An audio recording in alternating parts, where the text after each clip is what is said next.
Good afternoon, everyone. This is Mike Ginsberg from Kaulkin Ginsberg. Excited to be here with an iconic figure in the debt collection industry, someone that I've known now as long as I've been in this industry, which is about 30 years. His name is Tom Gillespie. Tom, good afternoon.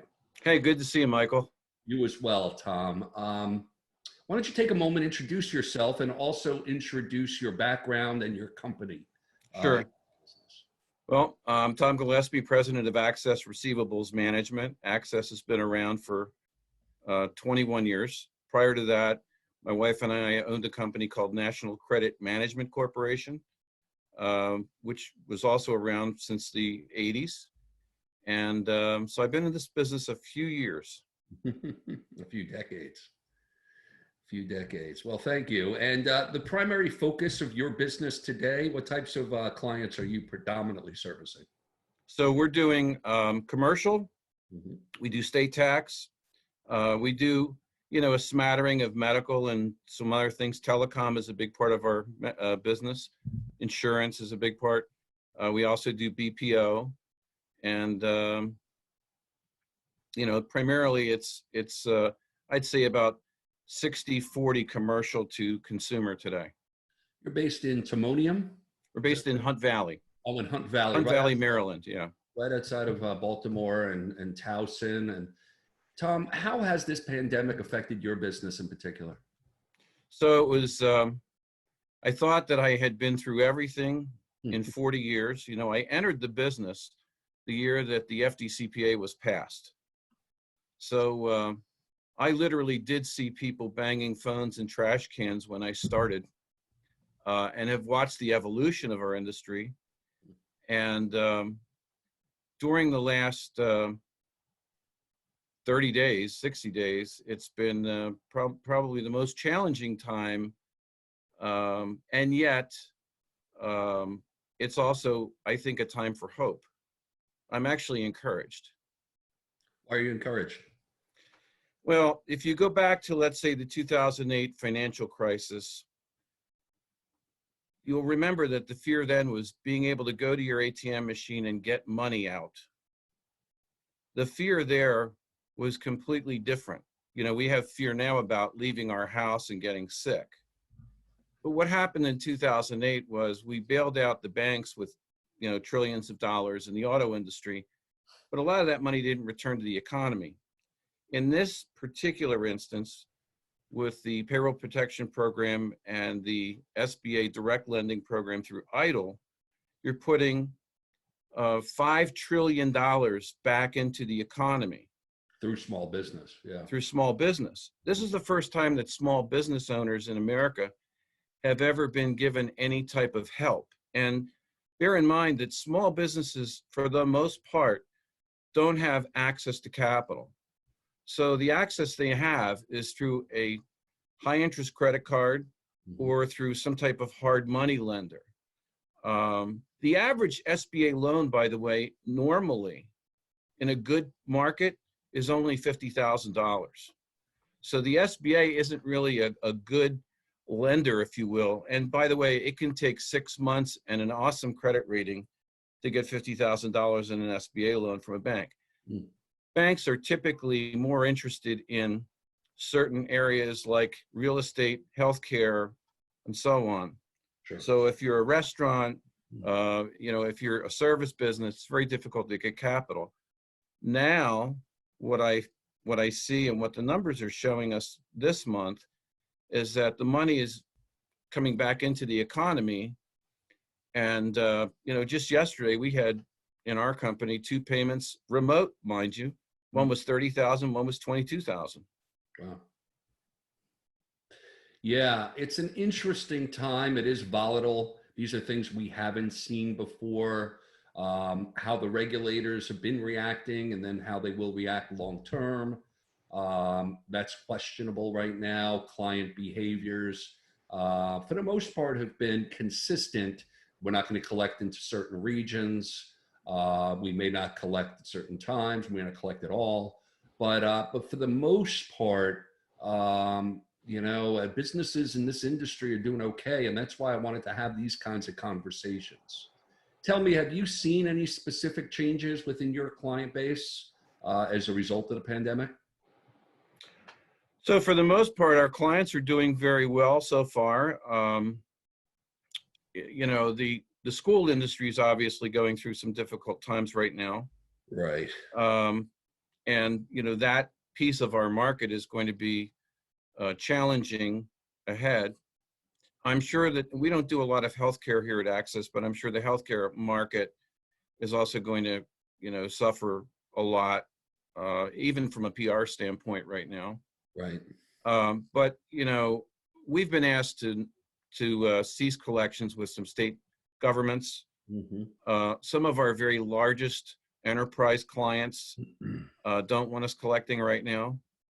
But I don't see that, quite frankly, I see that coming back fairly quickly, especially in the case of state governments, because they need to start collecting taxes again soon after this thing, you know, starts to subside. Did you have a work at home model before this pandemic, or do you have one now as a result of it? So as part of our disaster recovery plan, you know, we had a plan in place, and our governor in Maryland declared a state of emergency, as you know, on the 5th of March. So we were I think we were the first East Coast state to declare an emergency. And I believe the reason we did that is because of the federal government, because so many of our government agencies are based here in Maryland. He may have been told to do that. But, you know, out of an abundance of caution around the 10th of March, I pulled our team together and said, okay, in 1 week, I want to be remote. So the first thing we did was order a lot of laptops. We had a bunch of laptops that we used for training. And so we pulled those out, and we did a 3-phased approach. So phase 1 was getting anyone who was immune compromised or had a family member that was immune compromised offsite. And we did that within a week. Wow. Then by the 27th, we had virtually everybody offsite. Ironically, we were just signing a lease for a bunch of space to expand. I'm very grateful that I waited on that for 2 weeks. There you go. But we now have, you know, all of our people working remotely. I come into the office 2 days a week, and then one of our other executives, Tim DePietris, comes in, you know, 3 days a week. We have a couple of employees that need to work from this office, and we've been designated essential because we do collect state taxes. But we only have, I mean, today there's 3 people in the entire office. But everybody else is working remote. They're dialing campaigns, they're answering the phones, and we haven't lost one phone call during the whole process. Do you envision that the work from home model will continue post-pandemic? Absolutely. Is this something that will? Absolutely. Yeah, you know, it's interesting. Your area, my area here in the Washington, D.C. metro corridor is jam-packed with traffic, almost 24/7. It's not as bad as Atlanta. They have HOV lanes 7 days a week, 24 hours down there. We don't have that yet, but it's pretty bad. The Beltway, I don't need to tell you, and 695 is just as bad. You think about it, and you think about these employees who spent literally an hour to 3 hours every single day going to and from work. Their productivity actually has increased. Sure. And really, as a result of this, I think, you know, people are really going to think about the bricks and mortar strategy and whether or not we need offices, and if so, how they're going to be configured. You know, it's interesting. It's interesting because, you know, the laptops that we have production software on it so we can monitor people. You know, obviously WatchGuard and all kinds of security stuff on it.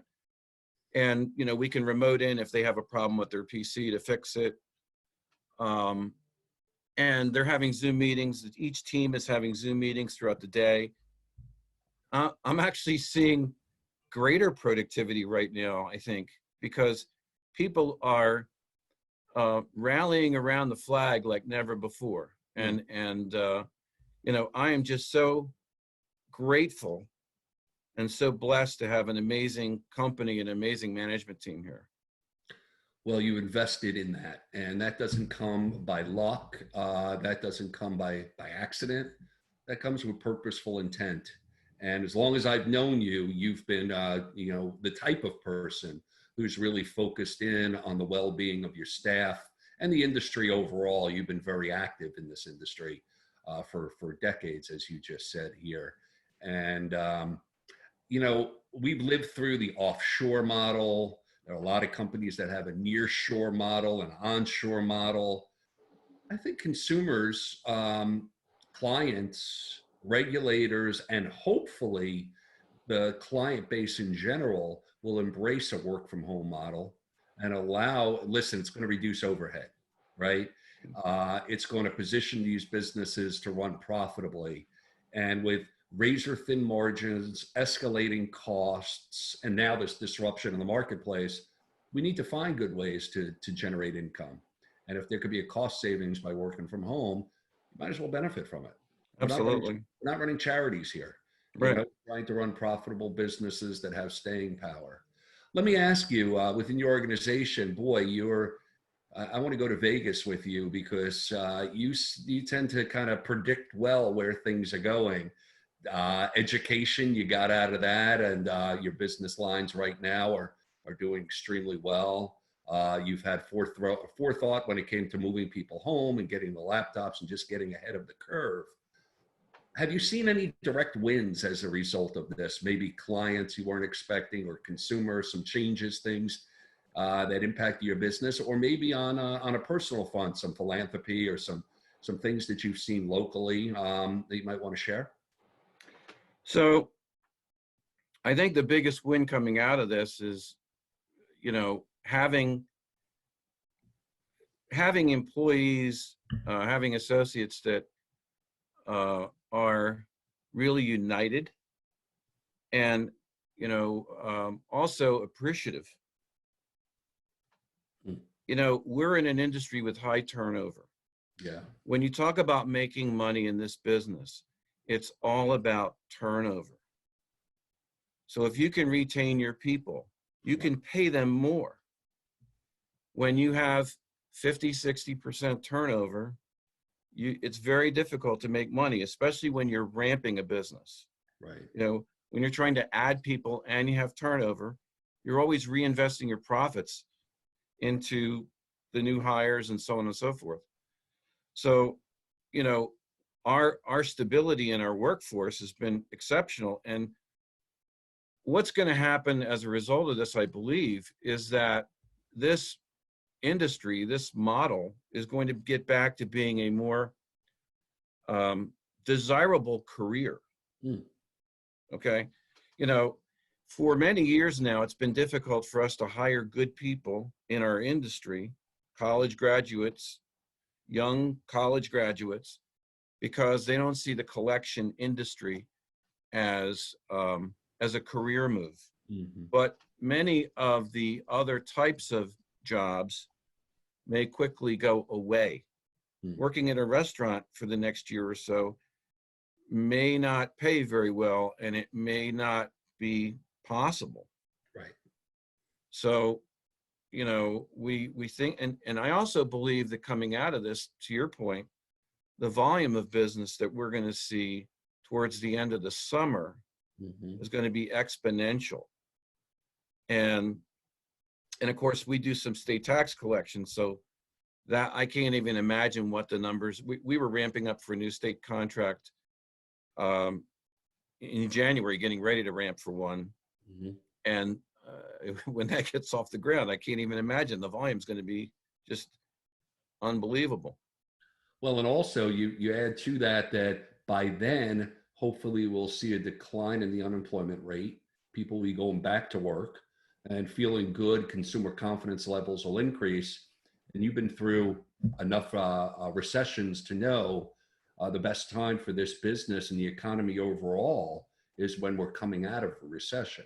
Correct. However, this is going to have a lagging effect, I do think, as you said, because it's just going to take some time right now for this pandemic to work its way through and to figure out what our sense of new normalcy is going to be. But at that point, you're right. There's going to be a surge of new business, and collectability levels will increase. Right now, we were dealing with, right prior to the Great Recession, the government, specifically the CFPB, was finally loosening up on the rules. At least they were clarifying the rules, right? Yeah, we were a part of that, the Sba panel. There you go. And I was concerned that they would resist, the regulators, especially at the federal level, would resist working from home. But clearly that did not happen. They did not restrict it, and it's moved with lightning speed, very successfully. So hopefully, if that's any indication, the regulators finally will catch up with technology as well, and you'll start seeing machine learning and AI come into play and really complement the things you're doing. Speak briefly about your online solution, because folks, you have to understand something here. Not only have I known Tom for a very long time, he's always been on the cutting edge, specifically as it relates to the consumer and creating an experience. Can you speak a little bit about what you did online? Because it was revolutionary at the time when you did it. So actually, as a result of the 2008 financial crisis, when we had the banking crisis, what happened overnight was banks stopped lending. Credit cards, prior to that, you could get a credit card if you were 16 years old. They were sending you credit cards with $20,000 open to buy, and credit card creditors did not look at each other.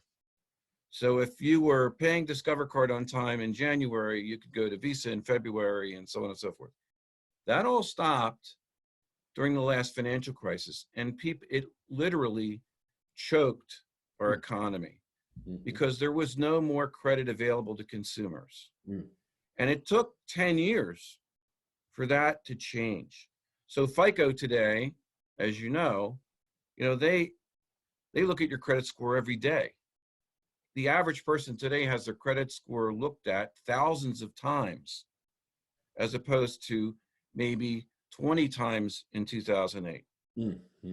So what we had to do in 2008 to survive was we needed to come up with a new model, which we called Nice People Collect More. And really the genesis of that was a couple of things. First of all, we created what we called a virtual collector, a self-service portal with an avatar that took a friendly approach and walked somebody through the options of paying their bill. The second thing was credit education. We wanted to educate people on why having good credit was so important. So we created a web presence called whycreditmatters.net. And the approach that we took was completely different in that when we approach a customer even today, like during this period, for example, first question we ask is, how are you doing? Is anyone in your family affected by the virus or in your business? If they are, we have a status code for that, so on and so forth. And then we start talking about, stimulus option. Have you looked at the EIDL possibilities? Are you familiar with the PPP program? We're working with them. Okay. And we educate them on the programs that are out there. And we also educate them on the fact that right now there are a lot of scammers that are using the PPP program to scam them out of money.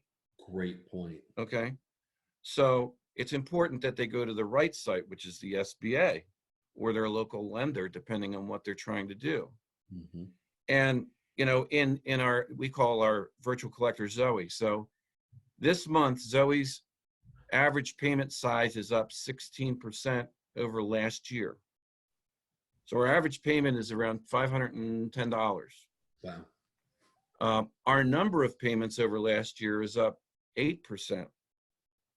If I go back to January, January was our best month ever before all this started. Our average payment in April is up from January. Wow. Now, what that tells me is, and we even see it, consumers and businesses are going online right now and self-serving and paying bills in full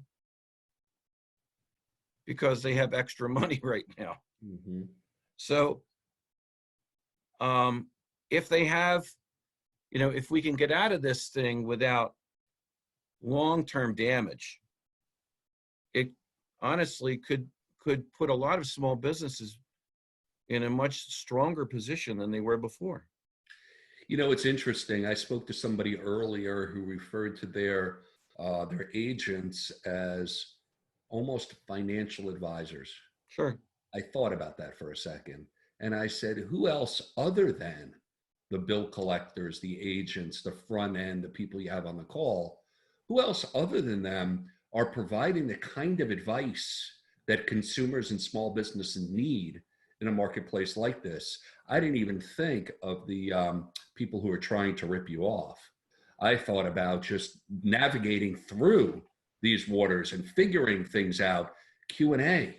You shut down bill collectors, you're shutting down not only a major part of the economy, an essential part of capitalism. Yep. And if that goes away, we might as well become a socialistic economy. All indications are, based on the voting, Bernie Sanders, Elizabeth Warren not being selected, but Bernie being selected. The world isn't ready for that yet. We don't want that now. But when you think about where you are and your frontline people, they're providing tremendous value add services free of any charge. Right. That's not what they're getting paid for. They're getting paid to recover past dues. So it's an adjunct that I think is necessary and really everybody should be thinking about. Let me ask you, Tom, you're at home now. Who else is it? No, maybe you're not at home right this second, but who are you at home with at nights these days? Yourself? No, I'm really blessed. I have my wonderful wife of 40 years, who's the CEO of this company. And I have my daughter, Tara, and my granddaughter, Alice, who's 5. Awesome. So I have plenty to do when I'm home because I'm usually playing dollies. We're out in the yard when I'm not here. Dolly. And we're just having a great, she thinks that this pandemic is the greatest thing that her and the dogs are happy, right? Because all of a sudden everybody's home and paying attention. My dogs, they don't get their naps in anymore. They can't wait for me to go back to my office. I know they're exhausted, right? They're exhausted every day. It's great. It's really great. Are you binge watching anything funny? Are you a Netflix guy? Are you ingrained in any particular shows? I really love, so when I'm looking for a little weird humor, Better Call Saul. Oh yeah, sure. Okay, which is, the Breaking Bad thing, and Saul was the attorney. Yeah. And I just started watching Medici, which is very interesting. I heard about that show. Really great. It is good? Yeah, really good. If you like Tom Clancy and the movies that he's put out, which, the Harrison Ford, action-packed movies, Patriot Games and the like, started the show called, it's on Amazon Prime, it's called Jack Ryan. Oh, yeah. Very good. And yeah. The fact that the guy was on, The Office before he was on Jack Ryan, right? John. The guy from The Office. But yeah. He does a nice job. It's a good show. It's a good show. Well, we need something other than the news for sure. The news is just not watchable anymore. Absolutely not watchable. For me, my sleeping patterns have changed so dramatically, Tom.